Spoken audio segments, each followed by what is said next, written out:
అంటే చాలా important point మనం మాట్లాడదాము. మనతో పాటు న్యూస్ స్టూడియోలో జాయిన్ అయ్యారు రాఘవేందర్ రాజు గారు, ఎన్విరాన్మెంటల్ సైంటిస్ట్. రాఘవేందర్ రాజు గారు నమస్తే అండి.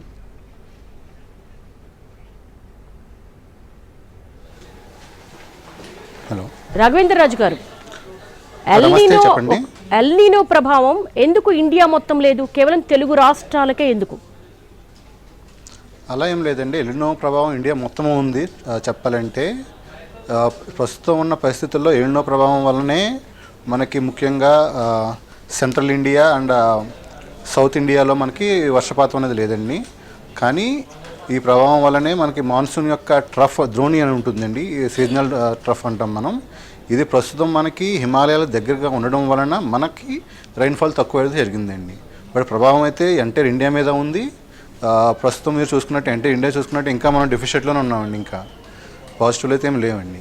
అంటే ఎందుకంటే కాశ్మీర్లో కురుస్తున్నాయి, ఒడిశాలో కురుస్తున్నాయి, మహారాష్ట్రలో కురుస్తున్నాయి, కానీ తెలుగు రాష్ట్రాలకు వచ్చేసరికి ఎస్పెషల్లీ తెలంగాణలో అసలు వర్షాలే లేవు.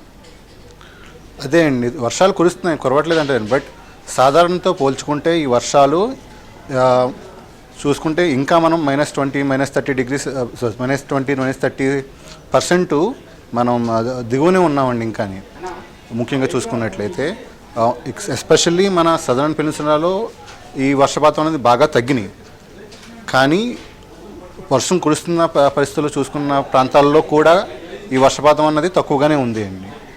రాఘవేంద్రరాజు గారు, అసలు ఎక్కడో పసిఫిక్ మహాసముద్రంలో ఏర్పడిన ఈ ఎల్నినో ఇటు తెలుగు రాష్ట్రాలు కావచ్చు, ఇండియా మొత్తం కావచ్చు, పూర్తి అంటే ఇప్పుడు మోడరేట్లో ఉంది, చాలా స్ట్రాంగ్ అయ్యే అవకాశం ఉంది రాబోయే కాలంలో అంటున్నారు. మీరేమైనా ఎక్స్ప్లెయిన్ చేయగలరా అసలు ఇది ఎలా ఏర్పడుతుంది, ఈ ఎఫెక్ట్ ఎందుకు ఇలా తెలుగు రాష్ట్రాల మీద ఉందన్నది? అదే మీరు ఇక్కడ చూసుకున్నట్లయితే అండి, ఇది లేటెస్ట్ 18 జూలై 2026 మనకి నోవా వారు రిలీజ్ చేసిన SSTs అనామలీస్ అండి. ఎస్పెషలీ మనం చూసుకుంటే పెరూ రీజన్లో ఉన్న ఈ particular I'm sorry I think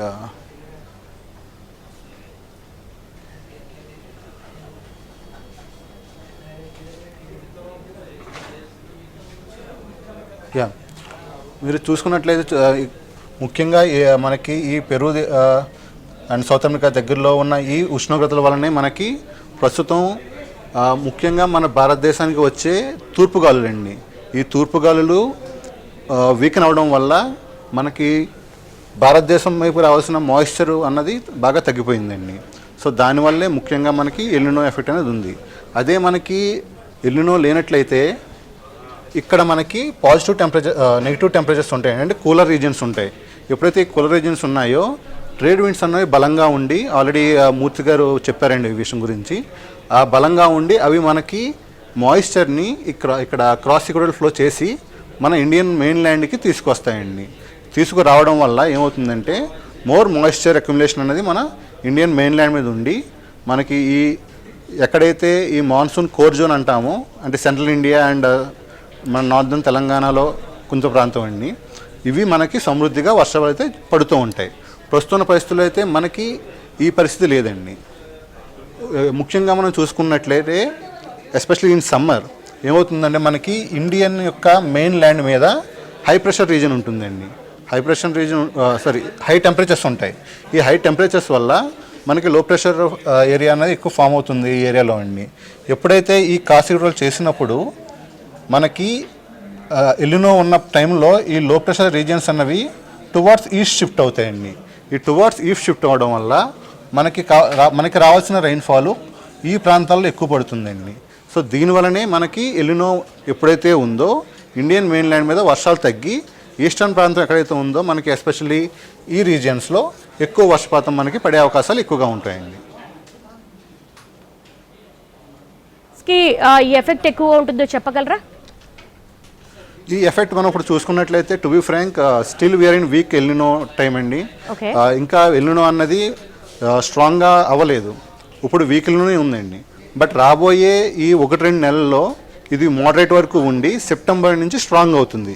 ఆ తర్వాత దీని ప్రభావం మనకి నవంబర్, డిసెంబర్, జనవరి టైంలో పీక్లో ఉండి మార్చి నుంచి ఇది క్రమేపీ తగ్గే అవకాశాలు అయితే కనిపిస్తున్నాయండి ప్రస్తుత పరిస్థితుల ప్రకారం. ఓకే రాఘవేంద్ర రాజు గారు, మళ్ళీ మీతో మాట్లాడతాను. అమర్నాథ్ రెడ్డి గారు.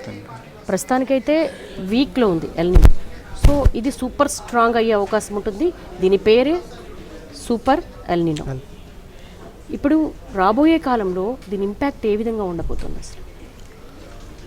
వాస్తవంగా ఇప్పుడు మన రాష్ట్రంలో చూస్తే ఆల్రెడీ డిక్లేర్ చేశారు, మనకు ఉన్నటువంటి కెపాసిటీ కంటే కూడా గ్రౌండ్ వాటర్ కానీ స్టోరేజ్ కెపాసిటీస్ కానీ 50% అలాగే రీచ్ అయ్యామని చెప్పి.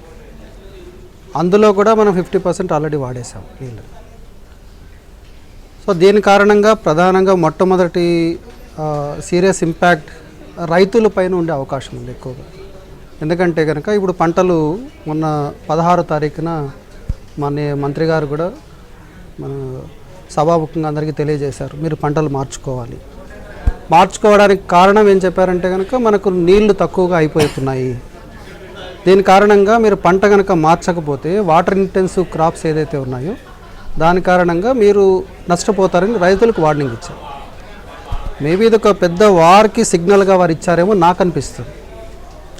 ఎందుకంటే కనుక రైతులకు ఎలాగూ వాళ్ళకు రైతు భరోసా కింద అలాగే ఎంఎస్పి కింద వాళ్ళు వరి పండించడానికి అలవాటు పడిపోయారు. సో దీని కారణంగా ఇప్పుడు వెంటనే పంట మార్చలేరు వాళ్ళు.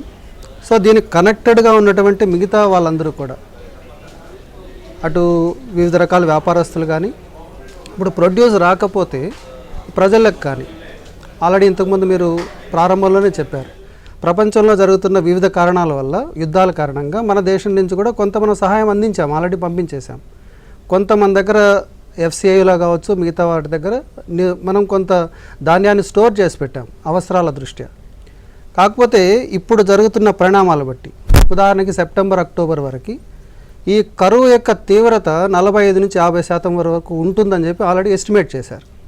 అంటే నాకు ఓవరాల్గా వీటన్నిటినీ మనం సమగ్రంగా కనుక విశ్లేషణ చేస్తే మొట్టమొదటి రైతులతో ప్రారంభమైంది, సాధారణ ప్రజలకు కావచ్చు వ్యాపారస్తులకు కావచ్చు మొత్తం ఆర్థిక వ్యవస్థ పైన అలాగే ప్రజల యొక్క ఆరోగ్యం పైన కూడా దీని ప్రభావం ఉండొచ్చు అని అనిపిస్తుంది చాలా స్పష్టంగా. ఓకే.